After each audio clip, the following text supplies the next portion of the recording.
사무엘하 12장 1절에서 14절입니다.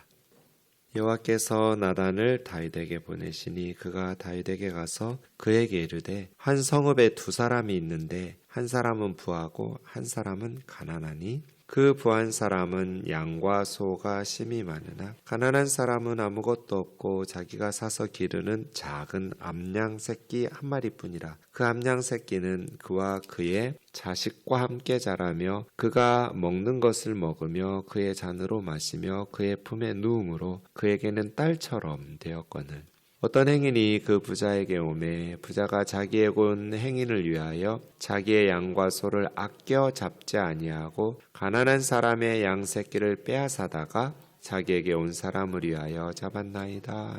다윗이 그 사람으로 말미암아 노하여 나단에게 이르되 여호와의 살아계심을 두고 맹세하노니 이 일을 행한 그 사람은 마땅히 죽을 자라. 그가 불쌍히 여기지 아니하고 이런 일을 행하였으니 그 양 새끼를 4배나 갚아주어야 하리라 한지라.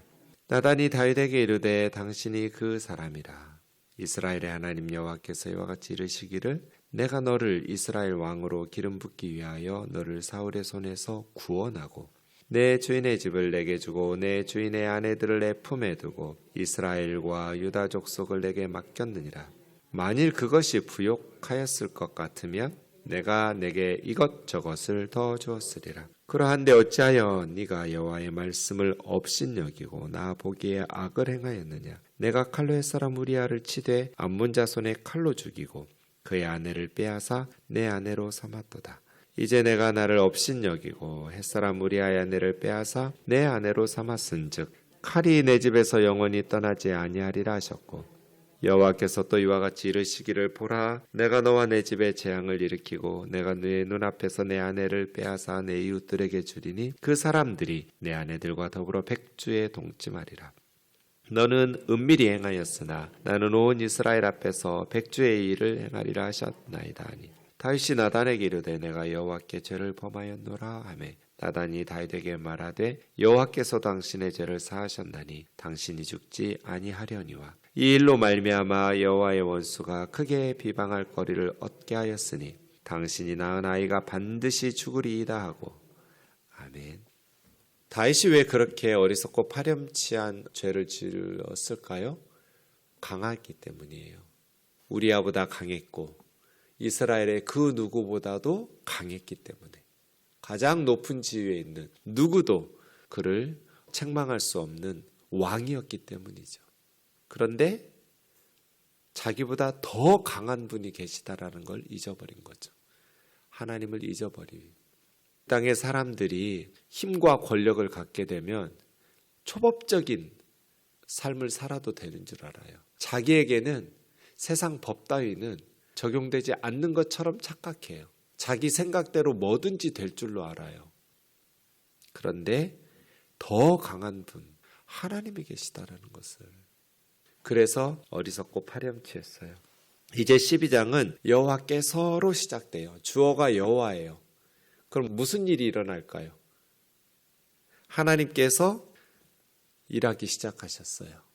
우선 나단 선지자를 다윗에게 보내셨어요. 나단 선지자 참 쉽지 않은 사명이죠. 그죠? 좋은 말은 언제든지 가서 할 수 있죠. 하나님의 말씀이 왕을 칭찬한다거나 축복하는 그런 메시지를 전달할 때는 아주 전달하는 선지자도 기쁘고 가벼운 마음으로 그렇게 말씀을 전달할 수 있겠지만 지금은 왕의 치명적인 죄를, 파렴치한 죄를 온 천하에 들추어내는 메시지를 전해야 돼요. 보통 왕은 그런 메시지 듣고 어떻게 해요? 선지자를 죽이죠. 그리고 자기 죄를 덮죠. 그러니까 나단 선지자의 이 사명은 매우 위험한 사명이에요. 그런데 나단은 전하죠. 네, 그것도 아주 탁월하게 전해요. 다윗은 목동 출신이잖아요. 그러니까 양의 비유로. 한 성읍에 두 사람이 있었습니다. 두 사람은 소유의 차이가 엄청 났습니다. 부자와 가난한 사람. 부자는 양과 소가 심히 많았어요. 그냥 많지 않았어요. 심히 많았어요. 근데 그 마을에 가난한 사람은 아무것도 없었어요. 단 자기가 사서 기르는, 그러니까 이 암양을 그냥 얻은 거 아니에요. 값을 지불하고 샀어요. 그 양 사기 위해서 이 가난한 사람, 아무것도 없었던 사람이 얼마나 노력을 했겠어요. 먹을 거 못 먹고 입을 거 못 입고 허리띠 졸라 매가면서 암양 하나를 사서 소유하게 됐어요. 그러면 여러분, 이 암양 한 마리가 얼마나 소중하겠어요. 이 가난한 사람에게는. 그냥 주어져도 기쁘겠지만 엄청난 수고와 노력을 깃들여서 샀단 말이에요. 그래서 같이 먹고 같이 자는 거예요. 가족이에요, 가족. 딸처럼 여겼나이다. 부자에게는 그런 게 너무 많으니까. 그러니까 소유도 엄청난 차이가 났지만 돌보는 방식도 두 사람은 달랐어요. 부자는 뭐 워낙 많은, 힘이 많은 짐승들 그렇게 한 마리 한 마리 그렇게 지냈겠어요? 그런데 이 가난한 사람은 하나밖에 없으니까 어떻게 돌봐요? 딸처럼 같이 먹고 같이 껴안고 자고 마시고 그렇게 돌봤어요. 어떤 행인이 왔어요. 그런데 부잣집에 손님으로 온 행인을 위해서 이 부자는 자기의 그 많은 양과 소를 아까워서 놔두고 그 가난한 사람에게 한 마리밖에 없는 암양을 빼앗아다가 라카흐예요. 취하다. 빼앗다. 빼앗아다가 자기에게 온 사람을 위해서 잡았어요. 다윗의 반응이 뭐예요? 대노했어요. 아니 어떻게 감히 그런 파렴치한 짓을 할 수 있느냐 하면서 다윗의 선고가 사형이에요. 사형. 그것도 하나님의 이름으로 맹세하면서 바로 판결 내렸어요. 사형. 반드시 사형. 나단 선지자의 책망이 뭐예요? 당신이 그 사람이라고. 당신이 바로 그 부자라고. 5가지를 얘기해요. 첫째, 내가 너를 이스라엘 왕으로 기름 부었다. 하나님께서 왕으로 기름 부어 세우셨어요. 둘째, 너를 사울의 손에서 구원해냈다. 하나님께서 돕지 않으셨으면 사울에게 죽었을 거예요. 셋째, 내 주인의 집을 너에게 주었다. 넷째, 내 주인의 아내들을 네 품에 두었다. 다섯째, 이스라엘과 유다의 족속을 너에게 맡겼다. 하나님께서 다 주셨어요. 하나님께서 주지 않았으면 다윗이 어떻게 그 천하디 천한 목동이 왕궁에서 살 수 있었겠어요.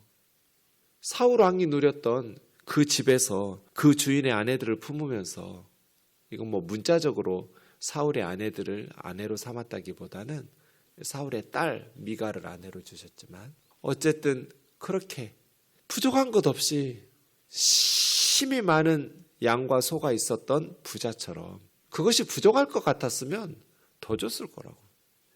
죄는 부족해서 짓지 않아요. 우리가 부족하다고 느끼는 것 같지만 사실은 풍성하게 주셨는데도 불구하고 대부분 사람들은 죄를 지어요. 부족해서 짓는 게 아니에요. 그런데 9절, 네가 어찌하여 여호와의 말씀을 업신여기고 내가 보기에 악을 행하였느냐. 하나님의 말씀을 업신여겼다는 것은 10절, 네가 나를 업신여긴 것이다. 네가 어떻게 나한테 그렇게 할 수가 있냐. 내가 너한테 그런 취급을 받아도 되는 하나님이냐 라고 하나님 물으셨어요. 네가 칼로 햇사람 우리아를 치되 네, 암몬 자손의 칼로 죽였는데 네가 죽인 거야. 암몬 사람들이 죽인 것이 아니라 네가 칼로 햇사람 우리아를 죽였어. 네가 그의 아내를 빼앗아 네 아내로 삼았어. 모든 백성들은 너를 칭찬했겠지. 나라를 위해서 목숨 바친 우리아의 충신의 아내를 왕의 아내로 삼아서 그의 가족을 돌보는구나. 그런데 너는 그의 남편을 네 칼로 죽이고 그의 아내를 빼앗은 거야. 라카흐. 그래서 10절, 이제 나도 네가 우리아의 아내를 빼앗아 네 아내로 삼았은즉 11절, 네 눈앞에서 네 아내를 빼앗아 네 이웃들에게 줄 거야. 라카흐가 계속 반복돼요. 네가 우리아의 아내를 빼앗아, 우리아의 아내를 빼앗아 2번 반복하면서 너의 아내 삼았으니 나도 너의 아내들을 빼앗아 너의 이웃. 그런데 너무나 가슴 아프게 그 너의 이웃이 누구예요? 자기 아들 압살롬이에요. 백주 대낮에 왕궁 옥상에서 10명의 다윗의 아내들, 후궁들을 데려다가 압살롬은, 자기 아들은 동침을 해요. 우리가 남의 것을 낙하하면 하나님이 우리 것을 낙하하세요. 그래서 십계명의 원리인 10번째 마지막, 그건 구체적인 행동은 아니거든요. 하나의 기준이라고 할까요? 하나님의 법의 정신이라고 할까요? 남의 것 탐내지 말라. 탐심이에요. 그건 뭐 우리는 죄로 여기지 않아요. 그것이 구체적인 행동으로 도둑질하거나 강도짓하거나 뭐 간음을 하거나 이래야만 죄로 처벌을 받는데, 남의 것을 탐내는 마음, 탐심 가지고는 경찰이 안 데려가요. 근데 성경은 죄라고 그래요. 그래서 사도 바울은 로마서 7장에서 율법이 죄라고 안 했으면 나는 그것이 죄인 줄 몰랐을 거라고 말하면서 탐심 얘기를 해요. 탐심은 구체적으로 남에게 피해를 주는 행동은 아니니까요. 세상 그 어느 나라에서도 탐내는 마음 자체를 가지고 처벌하지는 않아요. 그래서 사도 바울도 이게 죄야? 몰랐을 거예요. 그런데 제가 볼 때는 십계명의 마지막 이 10번째는 십계명 전체의 정신이에요. 율법의 정신. 그건 뭐예요? 타인의 권리 존중. 남의 것 탐내지도 말라는 거예요. 그거 죄라는 거예요. 하나님께서는 우리 마음까지 다 보이시니까. 사람들은 안 보이지만, 그래서 죄인 줄 모르지만 하나님께서는 우리 마음을 보시면서 하나님께서 슬퍼하시고 괴로워하시면 안 되잖아요. 그러니 남의 것은 탐내지도 말라는 거예요. 이런 하나님의 말씀이 있었어요. 그 하나님의 말씀을 다윗이 업신여겼어요. 하나님의 말씀을 업신여긴다는 건 하나님을 업신여기는 거예요. 내가 너에게 이렇게 많은 것들을 주었고 부족할 것 같았으면 더 줬을 텐데 네가 왜 여호와의 말씀을 업신여기고 나를 업신여겨서 그렇게 착하고 충성스러운 너의 신하 우리아를 죽였냐? 네가 죽인 거야. 암몬 사람들의 칼을 빌어서 네가 죽인 거야. 이 파렴치한 놈아 하고 책망하시는 거죠. 12절 너는 은밀하게 행하였으나 나는 온 이스라엘 앞에서 백주 대낮에 이 일을 행할 거야. 하나님의 눈은 가릴 수도 없고 하나님의 귀는 막을 수도 없어요. 하나님은 뇌물도 안 통하고요. 타협도 안 통해요. 하나님의 입을 막을 수 없어요. 나는 너는 은밀하게, 죄는 은밀하게 짓죠. 다 들추어낼 거야. 다윗의 위대한 점은 나단을 죽이지 않았다는 거죠. 자기 죄를 덮기 위해서. 저는 이렇게 다윗처럼 정직하게 자기 죄를 시인하는 목사를 본 적이 없어요. 다 변명하고 거짓말해요. 그래서 자기에게 희생당한 자매들을 피눈물 나게 만들어요. 근데 다윗은 내가 여호와께 죄를 범하였노라. 그래서 나단이 뭐라고 그래요? 여호와께서 당신의 죄를 사하셨으니 당신이 죽지 아니하려니와 이 일로 말미암아 원수가 크게 비방할 거리를 얻었습니다. 당신이 낳은 아이는 반드시 죽을 겁니다. 죄는 하나님의 원수들에게 비방할 거리를 만들어줘요. 그래서 우리만 수치당하는 게 아니라 하나님도 수치와 비방을 받으셔야 돼요. 우리가 죄를 지으면. 그리고 죄는 우리와 다른 사람들에게 씻을 수 없는 고통을 안겨줘요. 우리아는 죽었어요. 자기의 성폭행 때문에. 밧세바는 평생 가슴에 한을 안고 살아야 돼요. 병사들도 희생당하여 죽었어요. 우리아뿐 아니라. 그리고 이 아들도 죽었어요. 지금 자기의 욕정을 절제하지 못해서 얼마나 많은 사람이 고통을 당하는 거예요. 하나님도 명예와 그러한 거룩하심을 땅에 실추하고 자신과 타인에게 자기만 고통받으면 괜찮아요. 그런데 다른 사람들에게도 고통을 줘요. 솔로몬, 저 같으면 그런 엄마 아빠 밑에서 태어나고 싶었겠어요? 하나님께서 너 왕이 될 수도 있는데 전무후무한 지혜와 부귀 영화를 줄 거야. 자, 아빠는 다윗이고 엄마는 밧세바야. 태어날래? 너네 형은 죽었지만 이렇게 선택권을 주신다면 여러분 같으면 태어나겠다고 선택하시겠어요? 저 같으면 안 해요. 솔로몬이 왕이 될 거라고 누구도 예상하지 않았어요. 다윗이 늙을 때는 아도니아가 왕이 될 줄로 알고 아도니아 왕 만세를 불렀어요. 사독하고 나단하고 브나야를 빼고는 다 아도니아가 왕이 될 줄 알고 요압 군사령관을 비롯해서 아히멜렉 대제사장을 비롯해서 다 그쪽으로 붙었어요. 왜요? 솔로몬이 왕이 되리라고 상상도 안 했어요. 엄마가 밧세바니까. 무슨 뜻이에요? 솔로몬은 어려서부터 온 백성들의 미움을 받고 자라요. 밧세바는 어떻게 살았겠어요? 온 세상에 이 죄가 들춰냈어요. 죄가 이래요. 그래서 제가 인생에서 두려워할 것이 없습니다. 그런데 두 가지는 두려워해야 합니다.